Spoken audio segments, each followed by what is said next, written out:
Last night's protests against UK airstrikes in Syria couldn't stop MPs voting for action. Remnants of the protests are left scrawled on the walls of Westminster Abbey today. We asked Londoners what the vote for action means for the UK and what's next for the campaign against bombing Syria. I just think, haven't we learned 12 years of bombing innocent people, hundreds of thousands of people dying?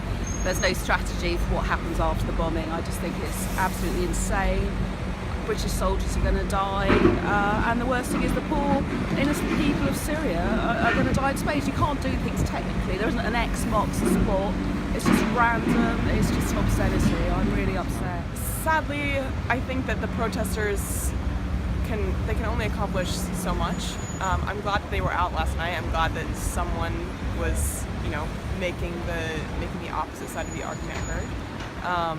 But I don't think that having masses of people gathered in Parliament Square for weeks on end will ultimately make any difference. I think public opinion has been expressed. It hasn't had any effect this time, and I honestly don't know what the next steps are or how people can. Stop the War Coalition national organiser Daniel Jakopovich said, "This is certainly not the end of it.